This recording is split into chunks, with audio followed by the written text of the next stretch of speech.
wife bought you a plane ticket to come to RT for your birthday? Yeah. Now, I got a message on Facebook from Katie saying, hey, this is weird, but can I buy you a plane ticket to have Shane come study under you for a weekend and like, you know, learn to do stuff? And like, I'm like, sure. and like, that weekend Shane shows up and I'm like, hey, because Shane and I had been meeting up every few years, like, what was it, Anime Expo, Comic-Con. He'd have more and more progress. And that weekend he showed up, and I was on my night schedule. So I remember and I was sleeping at the office at that period too. So we both had cots in like the meeting rooms. No, you slept on one of the couches. Yeah, and I remember office. I woke up one morning and Shane was already fiddling with the computer trying to get mocap done. He didn't know how to use the system. He was trying to get it done. Well, I was just like, all right, Shane's here. And you had this project, this Mega Man project was completely different at the time. Do you have any of that footage? No. Oh. Well, it was like it was actually originally two like characters, just a ninja guy and a robot guy. Some of the moves were the same, but it was done in Blender. And I think like that weekend I transferred it over to Poser for you, just because, I mean, that's more like what I was more familiar with, and I was like, this is great that you could do this, this, and this. You had a lot done, but I mean, it was like years of work.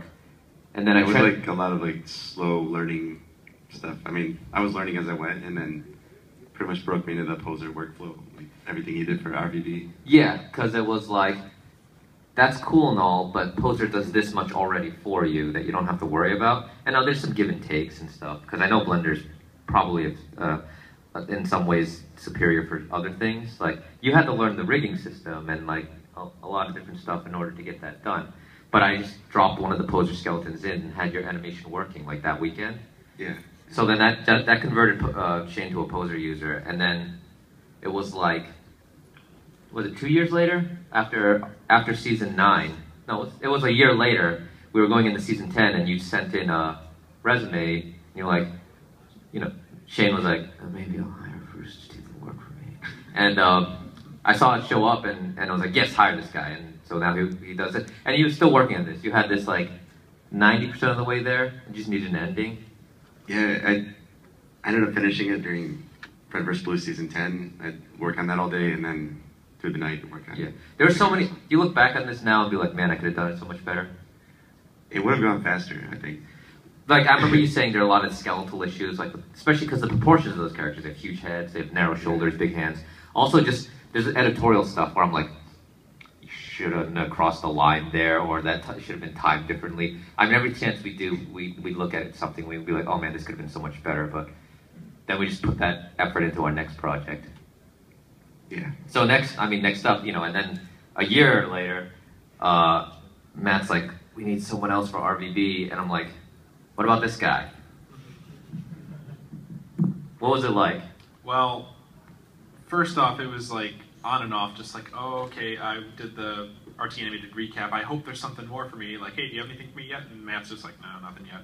And then eventually, I don't, or was it before the RT recap when I showed you the stuff and I had the Skype call with you? No. I wasn't aware of your stuff until after the recap. Yeah. But then Matt's like, we need someone for RVB, and Bernie and Matt were like, I don't know. And then we pulled up your stuff, and I'm like, he just showed me your list of videos. I'm like, okay, this is good.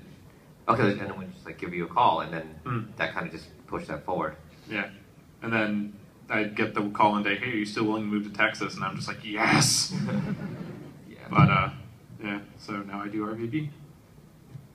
What's that like? The workload's gotten pretty big recently, but other than that, it's... Well, you're doing like I was in season 8, where you're making everything yourself. Yeah, I rigged one universal rig, have all the characters tied to it, and I do all the mocap for like all the dialogue and stuff, and editing it, compositing it, and then sending it off to Miles to integrate into the show, and yeah, it's a lot of stuff. Yeah, but I'd say there'd be cool stuff to show, but I mean that's coming up in like 2 weeks. Yeah. I see the stuff he's working on. I wish we could show it to you, but yeah.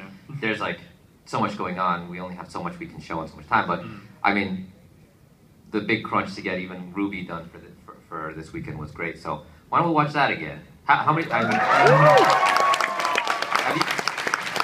Did anyone here who hasn't seen it yet? Okay, that's good. That makes it work.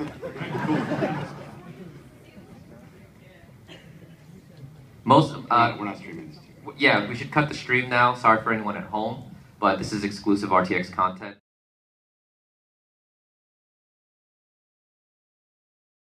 I know Joe worked on this. Is he here? Joe, are you here? Ninja Turtles, Joe? We have a guy who worked on Ninja Turtles who works on Ruby. That blows my mind. He's what? Oh, at Magic School Bus. Is he in here? Oh, come on, Joe. I know Shane worked on... Shane, you worked on the last sequence there, and you worked on... What else? The bookstore scene and the cleanup after the food fight. Ah, right.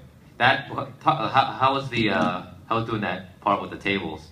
We had this wonderful script written by Jeff, our technical director. Hey, Jeff, come up here. Where I go to Shane, I'm like, all right, we need to clean up this food fight, and I want you to do it in one move. And so it's like, we need to have all the tables, all the stains go away in one sequence. So I'm like, how about we do a simulation, but we run it in reverse? So what did you do for that sequence? First, I talked to Jeff to see if we could do a script to just reverse all of the animation. So you ran a physics simulation, right? So I ran a physics simulation. That's new, by the way. Everything set up and just made a huge mess explode. And you ran you just set up the tables and you just crashed a giant sphere through them. Pretty much. And then all those tables were where they were at the end. And Jeff? I wrote a script. The script essentially, I mean, it's simple when you think about it, but it's something that's not easy to do in Poser. You want the last frame to be the first. You want to run the animation in reverse. And so he ran a script that just took the last keyframe, made it the first key, and just flipped it over. It's harder than you think, especially for Poser. So basically, Shane comes over every now and then. He says, "Hey, I want to do something that's really repetitive. It's going to take me hours. Can you do something so I can do it in one button?" So we talk about it. We figure it out. You've made a few of those, right? Yeah, it's been a lot of fun. Make as many tools and toys as I can. Yeah, it's pretty awesome. So, do we have any questions? Hi, so I didn't want to interrupt, but I'm making MVs. I've been using Ruby for about a year. Actually, in March, you actually tweeted about them, so thank you. Awesome. But there's a lot... Which one did you make? The two that you tweeted was Ruby Electro and Project Ring. Oh, it begins with a K. Kahiao. Yeah, those are awesome. Yeah. Cool. Thank you. You actually remember my name, sort of. Make more. I am. I'm waiting for Volume 2 to finish. Awesome. So my biggest question is regarding that. Have you ever considered, maybe hosting a Ruby music video contest? We might. Yes. Do it. That'd be cool. I especially think that when we're going around cities and going to cons, it's like if we want just footage rolling on screens while people are waiting or passing by at the booth, I'd be like, AMVs are perfect. You're doing all the editing work for us and making it sizzle. So yeah, I'll take your stuff. So yes, that'd be cool. Okay, hi. I'm getting into animation, and I'd like to know if you have any recommendations for a system to use to start out. I both don't and do recommend Poser. Okay. Right? Shane switched to Poser, but the only job he probably could have gotten was Rooster Teeth. So it was, I kind of recommend it with a grain of salt, saying if you want to make stuff, Poser's good for that because it's really easy to go in and out and it's cheap. But there aren't many other studios that use it, which is unfortunate because it's really easy to use. I mean, the go-to recommendation would be Maya. Is Jordan in here? Jordan Scott made the game. Come up here.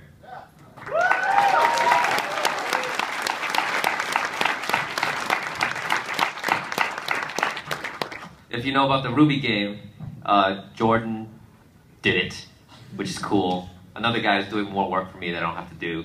But what do you use to animate? I use 3ds Max. I hate 3ds Max. Me too.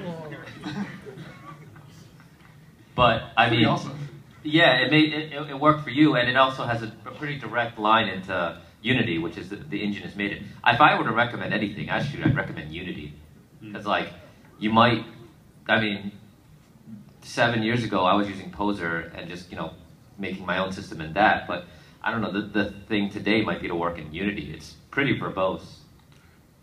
I also wanted to say real quickly though, if you have like a college student email, you can register with Autodesk and get access to most of their software, the student licenses of them. Oh, cool. So high school. Yeah, don't pirate software. Yeah. The student editions are great. They're pretty much the full version with the only snag of you can't legally make money off of it. So use it to build your portfolio. And But you can get whatnot. a job. Yeah. The company pays for the real software. Yeah, it's expensive. All right, thank you. I wish we had more copies of Motion Builder, but like, there's this weird thing where I'm hogging the only version. yeah, I have one. Shane has one. Yeah, it's Motion I was told there was only one. Builder. You don't know that. I would recommend Maya, Max, or Unity. I wouldn't animate in Unity though, because it's kind of bad. Unity takes FBXs, right? Yeah, like it's great for importing stuff from other programs. What's an FBX? Animation data, pretty much. FBX is a pretty cool format that a lot of the main packages use, where it has the animation. It also can have the model with all the rigging Yeah, and like, the textures and applied. you can just save like Max and Maya files right into Unity Yeah. and it auto converts it to FBX. So, in short, I would recommend Max or Maya. Like all the jobs I worked in used Max and Maya. All right, so first of all, I want to say, Monty Ohm, you're a huge inspiration to me, and you're what wants me to get into animation and everything. And I actually have a really short story, and I can keep it really brief, if that's okay. Okay. Okay, so back in October, my grandmother was in town, and I had shown her the Ruby trailer, the red trailer, and I had basically said to her, this is what I want to do. I want to work for these people and make this. And she was rooting me all the way, and she passed away in February. And so I really want to keep that dream going strong and like make her proud. So I was wondering if you have any recommendations of where to start, because I don't really know, like programs, steps, anything. I would recommend, I mean, one I always say, the one thing I always say is just start, but then that's a pretty hard step. Yeah, but it is the hardest step that once you get past it, everything else is automatic. I had the same problem, like, when I was 22, where I was like, I don't know where to begin. I had some familiarity with some programs. Do you use any programs currently? In my computer graphic arts, I messed with Poser 7 a bit, and we just messed with Cinema 4D a bit at the end of the year. I did the same thing. I had Poser 2 and Cinema 4D back in like when I was 16. And then I used it for like 7 years. And then I used it for another 7 years. So like, just get started, and then maybe in 14 years you'll do okay. But at least if you get started, you'll do more okay than never getting started. So I would say get started. The better advantage you have right now is the ability to ask the internet anything. I didn't even have internet back then, so I would just like hang out in the bookstore and read Macworld, or 3D World magazine. But another advice I give a lot of people who come up to me and ask, where do I start, is take a look at something that's already made and just remake it using your own software. A lot of traditional animators do this too, where they'll just like redraw something using, just to mimic it, but then, it helps flex that muscle, which is something you really need to do. All right, thank you. I was also going to say for that, like, my Minecraft animations, that was also an exercise in like learning how to animate characters to dialogue, even though there wasn't like a whole lot of character features on the Minecraft characters, but it's just like a little project you can do to keep yourself going and get more experience as you're doing it. So. Yeah, it doesn't have to be a complex character. One of the things we picked up on his stuff was he was using the Minecraft characters, which don't have much to work with, and doing some really cool things. Mm. So with the premiere of Volume 2, like, I've noticed that the models look a lot nicer. They're the same models. Oh, they are? But you've touched them up at all? You know what you're seeing is you're seeing more secondary movement due to the fact that we added physics. So like you might actually see scenes last year where a ponytail would just like go straight out if someone bent down or something, or like the cape wasn't animated. That's because we didn't have physics. I spent like several months at the end of Volume 1 just making sure that physics could apply so that like hair and like scarves and stuff would move, just to give it that ambient sense of they weren't like stiff polygons. So it does help about a bit. I mean, we did do some texture touch-ups, but none of the polygons have changed too much. It's essentially the same engine as last year. There's just a little more to it. Do you like what's the if you like touch up the textures of the models? Like, what's the first thing you go for? Is it like the face or the clothes? Is Pat in here? Pat Rodriguez, the art director. Yeah. He came to me one day. He's like, I need to do something to the eyes. I'm like, what? He's like, give me the eye texture. Okay. He handed me all the all the characters' eye textures back, and they now have that like shadow that gives it a more sense of concaveness, which gives it a lot more depth than it used to have. I'm like, oh, that's what I was missing. Cool. Glad you saw that because I didn't. Thanks. Hey, I just want to say that like since episode 8 of season 1 of RWBY, I've been making AMVs and having just such a blast making them, going from Eminem videos to Times If We Say Goodbye, and like it is one of the funnest things I've been doing. And since Red vs. Blue season 10, it inspired me to create my own animated series, which I'm working on now, getting a storyboard down, a character design, plot, and everything. And I just want to thank you for inspiring me to do that. And I was also wondering if there are any softwares besides mocap and Poser that you use to like touch anything up or anything else in the show, even the smallest detail. BBH Hacker, right? Yeah. I don't use it much, but Shane, you use BBH Hacker a bit. You're the one who found it for us. Yeah, it's a little free program. If you're using motion capture, it can let you recenter the animation, and it's sometimes like, you can rotate. Isn't it primarily used for Second Life? Kind of, yeah. Okay. It does that. It's free because people in Second Life needed something to edit their mocap software. But it's free, so you can use it. I've played with it a bit, not as much as the other guys, but it can let you fix some of the stuff like neck craning, recentering animation. You can crop. You can crop the animation. It's a pretty handy standalone app, which you could probably use. But I think that's the extent of it. What about you? I was gonna say I've only ever used it to just look at our immense motion capture library and never really edited with it. That's true. Like if you have a library of motion capture, which you can acquire like online. There's a lot of places to You can get some for like pretty cheap. Like, cheap or free. Yeah.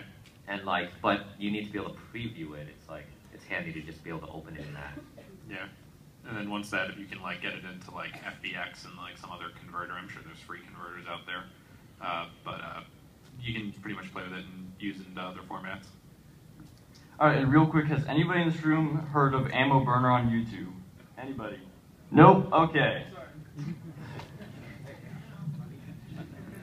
Hey, I was just wondering, what is your guys' balance between motion capture and keyframe animation? Like, how much do you guys use one or the other while animating? It's inconsistent.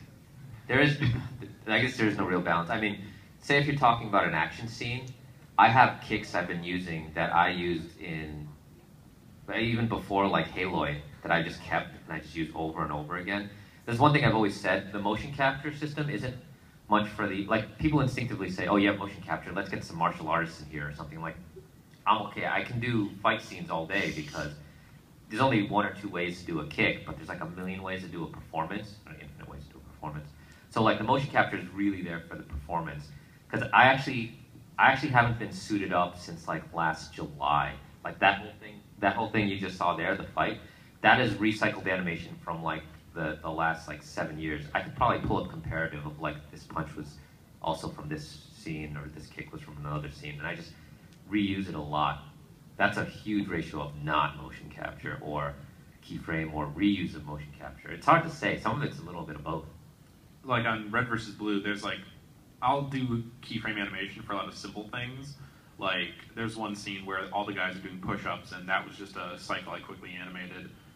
There's been a few times where it's just like, if it's just a hand on screen doing something, or just something that loops over and over, I'll do it by hand, but for the most part, dialogue, I just always do motion capture just because it saves time. Got it. Animate smarter, not harder.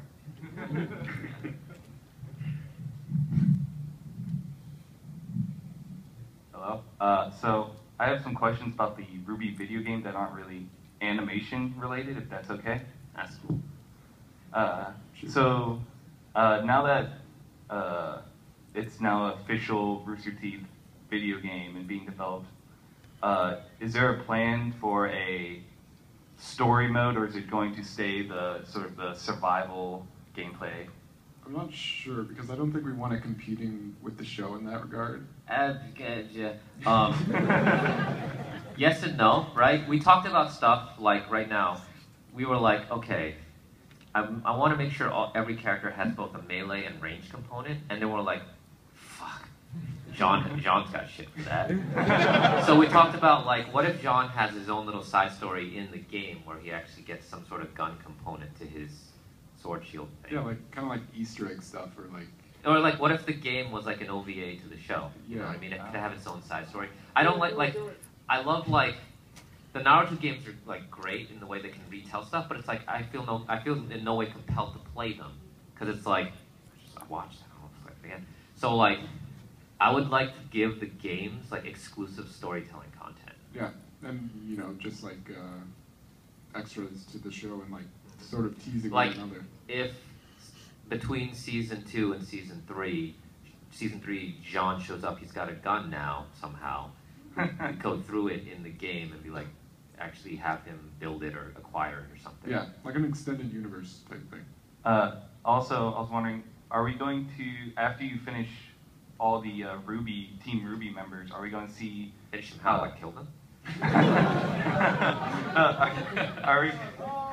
Are we going to see like maybe Team Juniper or like Sun's team, and also are we going to see like be able to play as some of the villains? Because I would love to be Roman because he's a badass. I don't know, Jordan. How fast can you do all that? Can that be like DLC? I'll the pay 4 for girls definitely. The rest, I don't know. It would be cool. Believe me, we would like to play it just as much as you. It's really just in terms of development time. Yeah. Like. At this point, we're thinking, okay, we'll start with Jordan, similarly to how we started with me, and then this announcement has a lot of weight to it because that eventually leads to having a gaming department in our new studio, which we're already kind of like running out of space in our new giant space. Office already. So like maybe I feel like it's the kind of thing where I think the model currently might be we'll start with the 4 girls and we'll develop DLC of it later down the line. Yeah. One final question, because I know this was, right now it's only on PC. Is there any plan, because I'm guessing there's a lot of like signing and like documents you're going to have to fill out to like get it on consoles? I mean, the target is really XBLA. Yeah, and we're going to like see if we can expand it from there, but for the most part it'll just be like XBLA. So a lot of the current real headachy meetings are like, oh, now we got to deal with all this legal stuff. So we need like, if you know someone, hey, you got a producer in your back pocket, that'd be cool. But I'll keep an eye out. We need someone to handle like the logistics of dealing with actual game development. But the thing we're excited about is we don't have to do it like everyone else does, which is very Rooster Teeth in its fashion. Well, thank you. I can't wait to play it, and I can't wait to be. Yeah. I'm excited about the fact that because we have this game, like we tend to have an off season with between animation time, and that might actually mean I get to keep my animators. Speaking of my animators, where are they? Dustin, hey, stand up.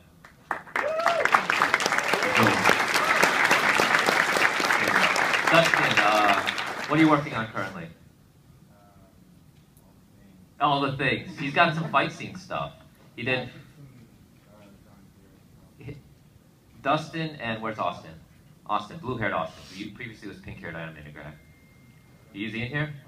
He's probably asleep. Austin and Dustin should usually my go-tos when it's like, okay, we need to do some more fight stuff, but Monty and Shane are busy.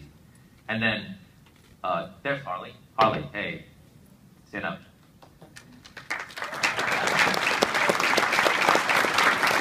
Harley is currently the office favorite for facial animation, and she's actually got me thinking about how to make it easier because she actually puts in like the extra 10 miles to make like all the crazy asymmetrical facial shapes.